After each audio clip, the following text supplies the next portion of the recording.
All right, boys and girls, welcome back to another video. So in this one, we're going to be talking a little bit about team building, all right? And team building and how you're going to put your team together, how you're going to set it up, what matters in the team, and how supports fit in, how tanks fit in, and how your DPS is going to work overall. So when you are building a team, the main thing to remember is you do need a mixed version of your squad. You don't want to have all 6 DPS because unless you're wailing like a madman, you're really not going to get too far with that. You want to be able to have a good mix of healers, support, tanks, and DPS. I'm going to explain to you guys how you want to do that. Also explain the leader buff and the assist roles and how you want to deploy your units. So first off, remember, you want a mixed bag. So currently I'm running one DPS burst in Kiki, another DPS AoE damage in Fenruru. I'm running another DPS here in control and blind control. So this is a DPS slash support debuffer. In Zawa, I have a burst DPS in Aiken. And then I have another support, AoE Burn and Winu, which can, as a matter of fact, be replaced. But I'm kind of using her as a front-end tank a little bit as well. And then I have myself, Audrey, who is a healing rage recovery.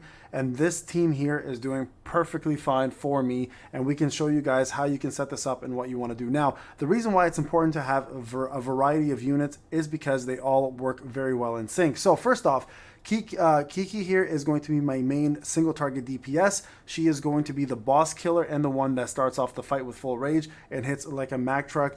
Aiken is going to be my cleanup crew. She does right away an AoE from the get-go, allowing us to do more damage and killing off units quicker that are left behind. Fenruru on the second turn does a really strong AoE and a pretty good roll attack from the start. And then at the same time, I get myself some rage. Now the reason why this is so important, guys, is Audrey casts a spell to support her teammates, granting the back row allies regen for 2 rounds, 50% chance to add 2 rage for all targets, regen at the start of each round, HP is recovered by her attack based on her attack. So because of this right here, the 178 of a player's attack, you kind of want to build her with an attack set so she gets more attack bonus from the actual set itself. So it's important to note who does better with attack versus who does better with HPs. But if you're going to play with her in the front line, which I don't recommend, I actually am right now because I'm trying to replace her with somebody a little more tanky and put her in the back row.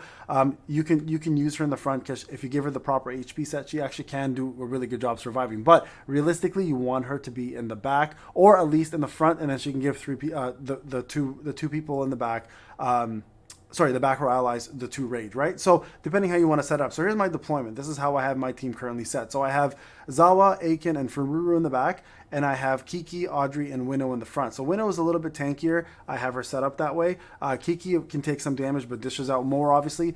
Audrey here, again, is going to provide all 3 of these back row units who are my DPS a buff. Now I can, if I want to, swap these Kiki and Zawa out and have Kiki take advantage of that extra rage. But right now I do like Zawa's blind control, so I have her there. So my setup is pretty straightforward. My tankier people are in the front, and then my main DPS are going to be in the back. So these 3 are going to be my main DPS. Kiki's the only exception to that rule because she does do really well, but she is fairly tanky. So setting that up is very important. Now, understanding links also are going to matter. So when you have your main DPS set up, or anyone set up, understand the links are going to make a difference. So you can see here the link between Kiki and Aiken is huge because when deployed, Aiken and Kiki's attack is increased by 18%. If you can see here, absenteeism, Kiki and Fenruru also have an attack increase when they're together, so it gives them the link. Above the C and below, when Dina and Kiki are together, HP is increased. Now you notice Dina is not in this team, and this is why assist makes so much of a difference. We'll talk shortly about that as well. These links are going to be pretty big deal. You can see here Fenruru, Nezhana, and Solvar together, giving Fenruru more HP. Arch enemy Kiki and Fenruru together again provide themselves resistance. And then Audrey and Camellia are there together to give Audrey more attack, which gives her obviously more heals as well. Demolition Commission, Audrey and Fenruru give both of them more HP. Humanities and Science, Aiken and Kiki are together to give, again, more attack. And you can see here Zawa and a few others are together, Bastet, Stara, etc., right? Very, very important, guys, to note this. These links are going to be huge for your power, okay? So if you, in the assist slot, that is the purpose of this assist slot. The more links you can place together here, the more it makes a difference. So in your assist slot, make sure you're clicking on this and it'll actually tell you your links to the units that you have in front up here. So for example, let's just say I wanted to put Stara in instead of Winu. I would put Stara in and you'll see that all of a sudden the links will now be altered here and my power will either increase or decrease. So assists are meant there for links. They're mostly there just for that, okay? So make sure when you're building your assist lineup, you are focusing on the link buffs that are activated for your main team. If you don't do that, you're going to be missing out on a lot of power. So when you're clicking on this, guys, make sure you're looking here to see who gives you links. And you'll see like a 1 out of 4, a 4 out of 4, a 3 out of 4, 2 out of 4, whatever the case may be. Make sure you're activating those, okay? Now, leader buff here does matter as well, just so you guys are aware. Right now, for example, I have... I should actually no, this is perfect. So I have my Kiki as my leader. If you deploy 2 units with the same faction as her, she does attack plus 90. If you deploy 3 active units with that, you get 3,300 HP as well, plus armor percentage plus 5%. If you deploy 4, you get additional defense plus attack. If you deploy all 5 from the same faction, you get all units HP 6,700 and resist. Remember, this whole thing stacks, okay?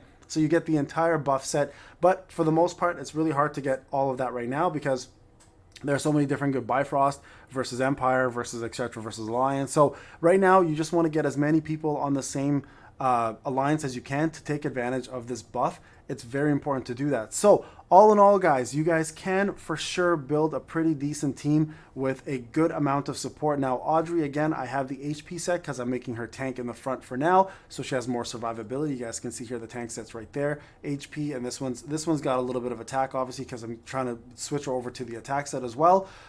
So I'm going to give her a mixed bag of attack and HP. This HP here is important because I'm trying to get the second set for the purple to give her that bonus HP there. Realistically, the HP set is for tanks, but if I'm going to make her a little bit tanky so she survives the front line for now until I get a proper setup going, she's going to actually be up there and take advantage of it as much as she can. So that's the setup, guys, for my team. When you are building teams, remember that try to go 3 to 4 DPS, 1 support, 1 tank, or 2 support and 4 DPS. That works as well too. Just having yourself tankier units in the front is going to matter. So make sure you look at your stats, make sure you understand it, and remember, assist plays a huge role. So don't just willy-nilly put in whatever you have. Make sure the assist makes sense and that they are in fact assisting your main lineup. So that is the overall team building strategy that I use.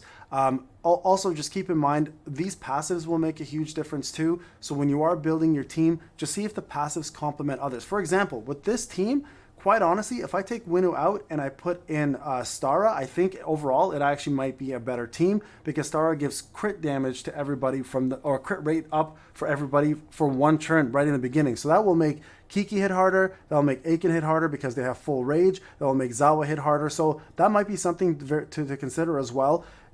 Putting a second support in here might be a better way to go, right? Even though I do have AoE burning with Winu and a little bit more damage, Stara overall might be a better choice. So, I mean, I can do this, right? If I can deploy, take Winu out, change this, and put Stara in. Where is she? Actually, she's, I think, in my assist, so I have to remove her from my assist. Let me just do that real quick. So let's take her out and put Garula in for a second. Now you can see here, my power probably went down. If I change this into Stara, right, replace, and then here I can go back and take Garula out and put in somebody who has a better link. In this case, Winnie won't have a better link, so it won't matter. You guys can see here now I've got 13 instead of 14, but right now with this team, I have a better support system with Stara giving us the bonus passive here. Starts at the start of the battle, she gives everybody crit rate plus 10%. So not a bad thing to have. Also, this here does pretty decent damage and gives attack up to all folks.